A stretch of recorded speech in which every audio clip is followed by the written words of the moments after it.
Americans' IQ scores have dropped for the first time in 100 years.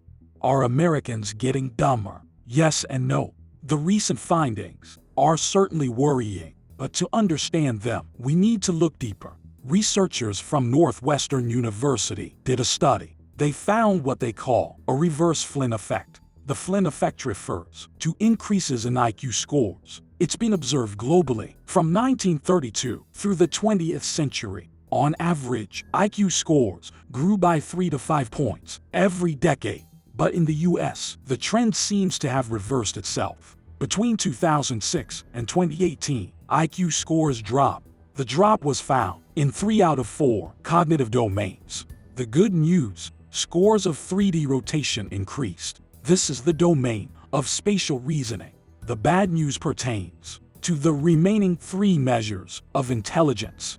The first is verbal reasoning. It covers things such as logic and vocabulary. The second is called matrix reasoning.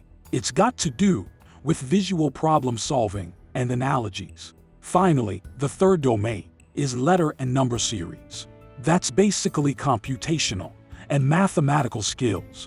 Composite ability scores were also lower across the samples. These are single scores derived from multiple pieces of information. The differences persisted, regardless of age, education, or gender. However, study author Elizabeth Dworak says we shouldn't panic. She cautions against reading too much into her findings. She says it would be wrong to say Americans are getting less intelligent. It doesn't mean their mental ability is lower or higher. It's just a difference in scores that are favoring older or newer samples. It could just be that they're getting worse at taking tests, or specifically worse at taking these kinds of tests. If all the scores were going in the same direction, you could make a nice little narrative about it, but that's not the case.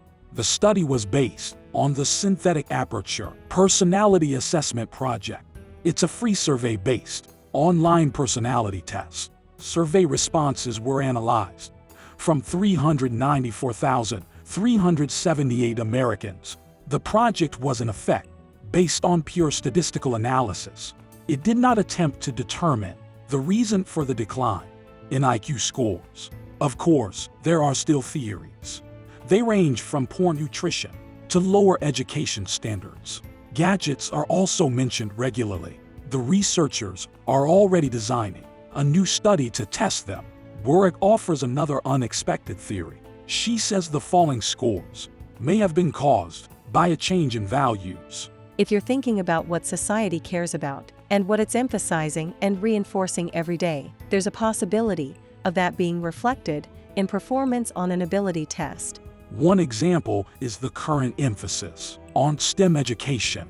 It may negatively affect other academic areas. Spatial 3D reasoning gets better, but abstract reasoning, logic, gets worse. Another factor could be a decrease in motivation. The SAPA project is not the most reliable database. It's advertised as a personality test, so the respondents may have been more interested in sections dealing with emotions. They may have skipped over the intelligence questions. Still, these findings shouldn't be discarded. What do you think?